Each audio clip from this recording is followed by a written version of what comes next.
Hello everyone and welcome to Journey with the Kellers. My name is Amanda Keller and today we are back in the Keller kitchen. So today we are going to be making something from the Ankarsrum Recipes and More cookbook. This came with my Ankarsrum mixer, which is a Swedish mixer that's supposed to be able to handle bread doughs and things like that better. It's supposed to be one of the best at it.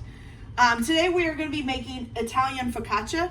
Now, I am going to tweak this just a little bit because the last couple of times I have made a yeasty bread, something that uses yeast totally in the Ankarsrum, it never quite rises right. It's almost like the yeast doesn't get either mixed together right or maybe gets overmixed or something. So I'm actually going to start it by hand and then use the Ankarsrum as like the thing to knead it.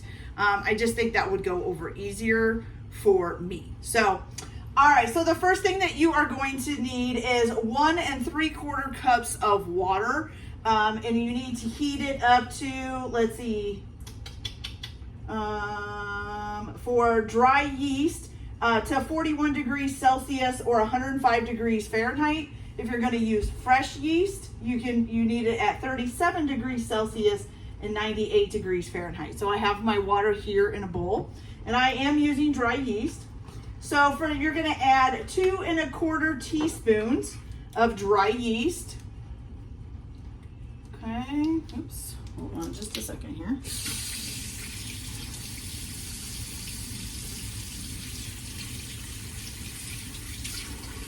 Okay, not sure how that happened, but okay. So,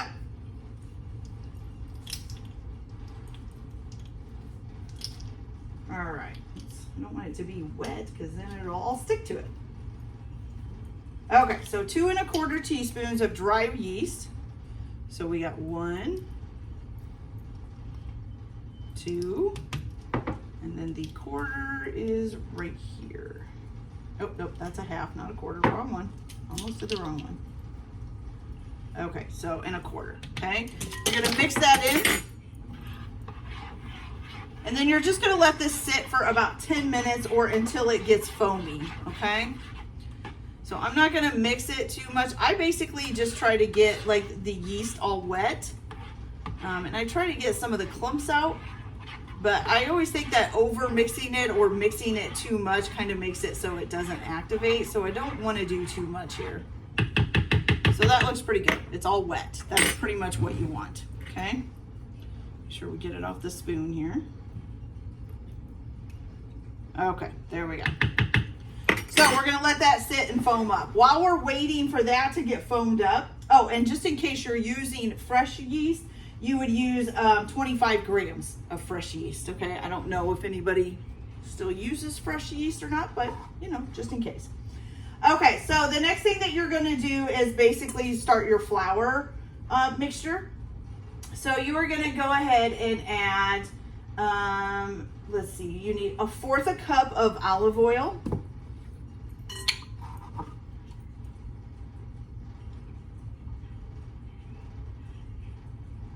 Okay, put that in there. Then you're going to need some bread flour. And you're going to need 4 1/2 cups of bread flour. So we have 1 cup here.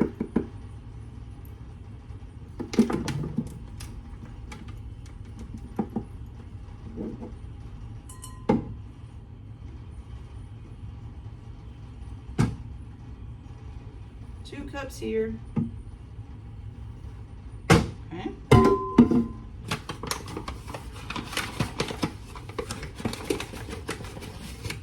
3 cups.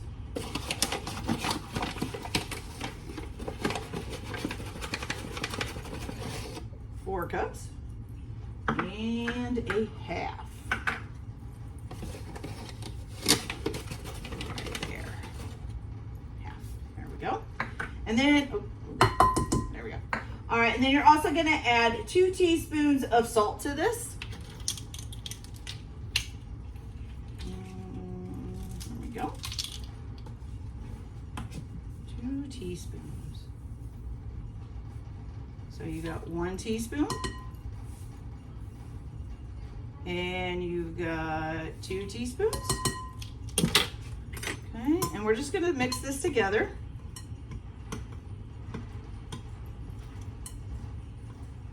Okay.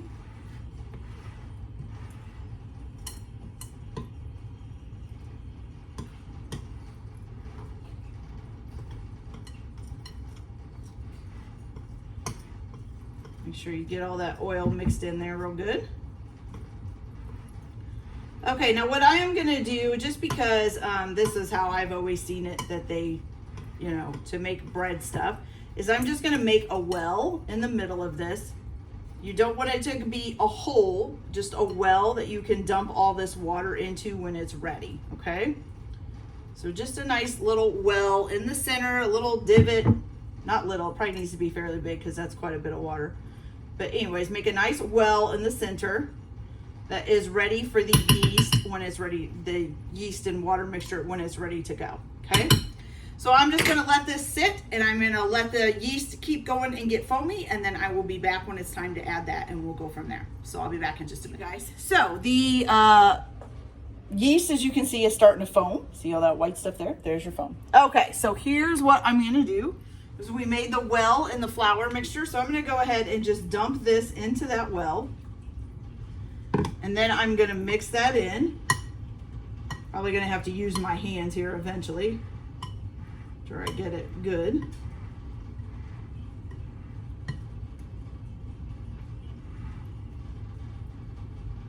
You're just gonna make sure you get it all pretty good and mixed together.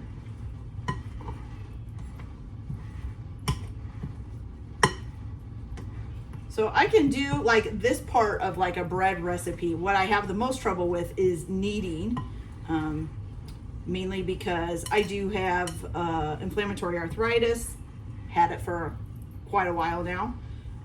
So when I have to knead bread or anything, the muscles in my hands are damaged from the arthritis. So they get sore very quickly. And so kneading and having to constantly do it for 5 and 10 minutes at a time, it's just too much. I can't, it'll end up with me not being able to move my hands later on. So unfortunately, but you know what? They've come up with new ways so you can still do things you didn't think you could. So that is honestly cool. Okay, so now I'm gonna use the Ankarsrum. So I'm gonna go ahead and dump this in there, okay? And this says to basically turn it on. Let me get this off my fingers here real quick. You're gonna start this on low and make sure that it all gets mixed in, okay? So we're gonna start it on low. Let it kind of go for a minute and see it's getting the dough here mixed up a little bit more. You can see that. Okay, we'll just let it keep kind of going there for a minute. Now when it gets to a point where it's looking pretty good, which it does, and you can always move the handle in and out if you need to get it kind of mixed up a little bit better and move the dough around. Okay, so what you're gonna do now is lock it about 1 inch outside. Oops, not locking it, but I'm unlocking it, there we go. 1 inch outside of the bowl. So it's not actually touching the side of the bowl. So I'll show you what it means. So it's not actually touching the side of the bowl there. Just a little bit of space so that the dough can go through. You're gonna turn this up to about a medium. And you're gonna set your timer for about 5 minutes, okay? You're gonna let that knead for about 5 minutes. And then I'll be back to show you what you do next. So I'll be right back. Sorry, that's so loud. Okay, so it's all done mixing. So we're gonna go ahead and pull this out. You gotta unlock it too here. Can. Oh my gosh. There we go. Gotta get the right hand in there. Unlock it. You're gonna pull this out, which there's a bunch of dough sticking to it. That dough off. And then, ooh, it's sticking to my fingers. And then you're gonna pull this out as well. I'll give you guys a close look. So here's the dough. Just cute little thing there. And so now what you're gonna do, you can probably leave it just sitting on here, which is what I'm gonna do. And just pop your lid on the top and you're gonna let it sit and rise for, let's see.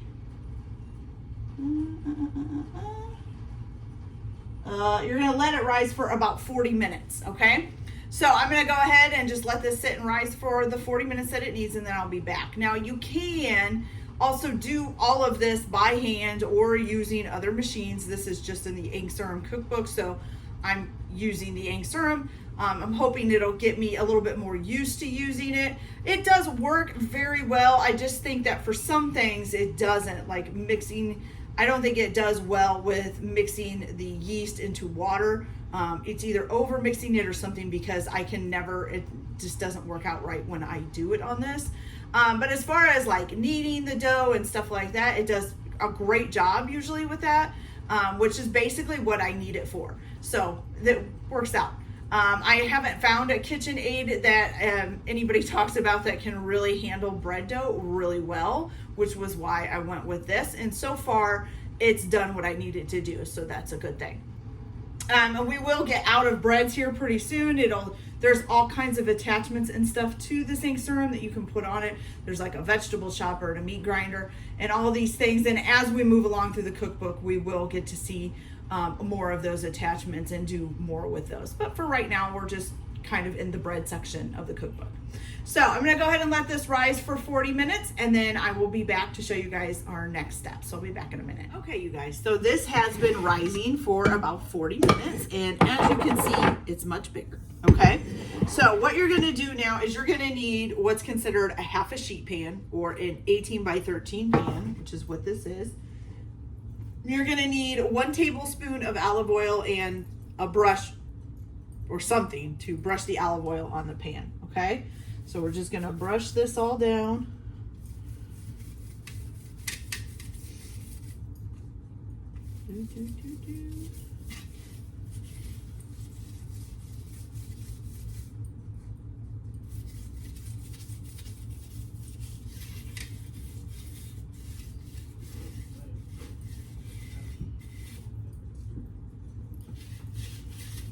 All right, so we're gonna get this all brushed down. There we go. Okay, so once you got that all brushed down, you're just gonna take the dough and you're gonna put it directly onto the pan. And this dough is pretty sticky, just so you know. Okay, right there. Trying to get all the extra stuff out. Okay, so once you got that all out, get some of this dough off my fingers here. You're gonna go ahead, well, I'm going to center it first. You're gonna go ahead and kind of stick your hands in some flour, or at least your fingers. And you're just gonna stretch this dough out to the size of the pan, okay? We're gonna get it all stretched out here, hopefully.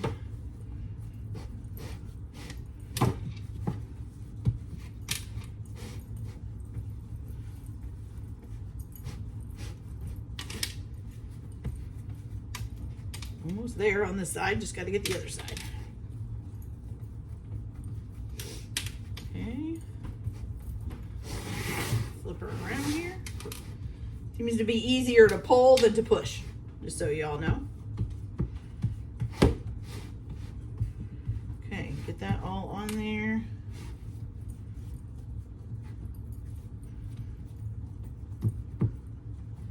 Smushing it down.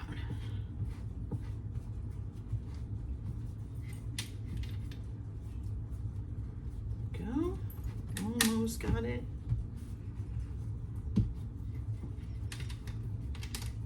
Now, this is a different way of making focaccia, because the way I've always made it is where you make the little circles. Or not made it, the way I've always seen it. I don't think I've ever made focaccia before. But the way I've always seen it is in little circles. Okay, so we got that nice and spread out there.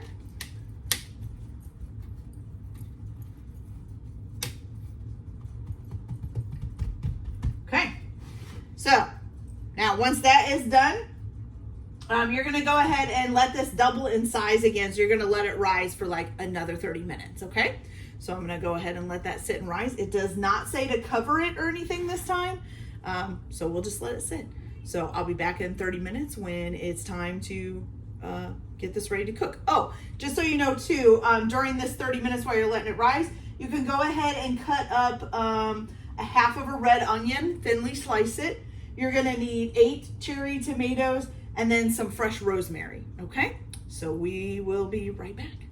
All right, you guys, so our dough is nice and fluffy again. And so now what you're gonna do basically, first of all, you need to preheat your oven to either 225 degrees Celsius or 435 degrees Fahrenheit. Then what you're gonna do is you're gonna make holes in your dough with your fingers. So we're gonna make little holes.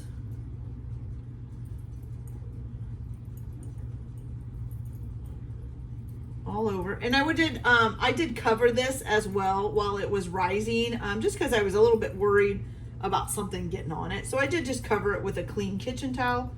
You know, that'll be up to you guys if you want to do that. We're just going to kind of make some holes out and about here.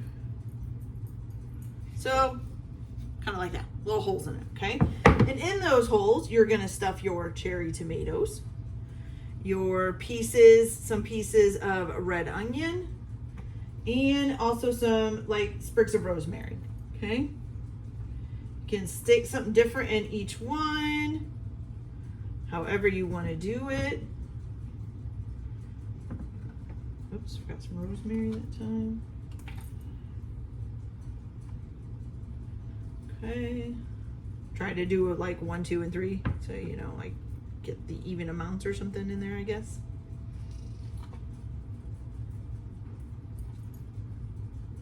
Oh, there's no hole there. There we go. Tomato, onion, rosemary. Keep forgetting what I've done and what I haven't done. Okay, tomato, onion,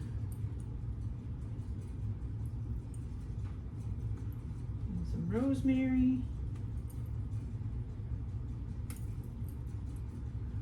Okay, tomato, onion, some rosemary. All right, almost done here.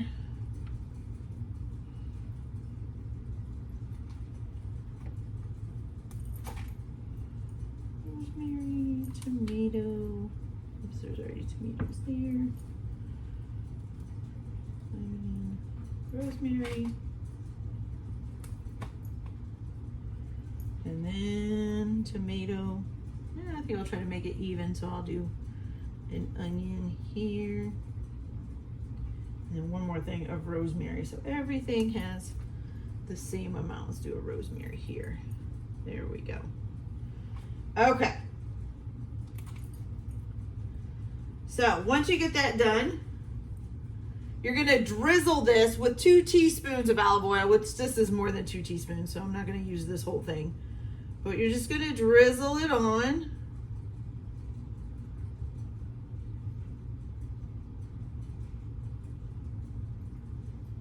Okay. And then you're also going to drizzle, or not drizzle, but sprinkle on some salt. It says flake salt. I'm just going to use my salt grinder here. I don't think I have any more flake salt. I'm just going to put some salt on. It doesn't really give you, yeah, it doesn't give you like an amount. Okay, so now you're going to go ahead and bake this in the middle of the oven. So make sure you put your rack in the middle of the oven for 25 minutes. And then once it's all cooked up, you're gonna let it cool on a wire rack. So I'm gonna go ahead and get this in the oven and get it baked up. And then I will come back when it's done and cooled off, and we'll see how it turned out, and we'll try it, see how it tastes. So I'll be back in a little bit. Okay, you guys, so our focaccia bread is all done. And if I must say, it turned out excellent. While this was cooking though, my entire house smelled like an Italian restaurant. It smelled like rosemary and tomatoes, and oh, it was fabulous. This would be a really good bread to make while, like if you're selling your house and you've got people coming to look at it, you could cook this beforehand and make the whole house smell delicious. It would really work for that. But let's take a closer look, shall we? So here it is. Doesn't that look great? Nice and golden brown, a little two little parts right here where it was a little thin and got maybe a little overdone, but who cares? It still looks delicious, you guys. I can't wait to try it. I really do usually like focaccia bread, but usually, like I said, the ones that I've seen are just the little disc. They don't usually have anything else in them. So this will be a new thing. So let's give this a try. I kind of want to try it with a tomato in it. See if we can just tear a hunk off of here with a tomato. Here we go. Okay. Bon appetit.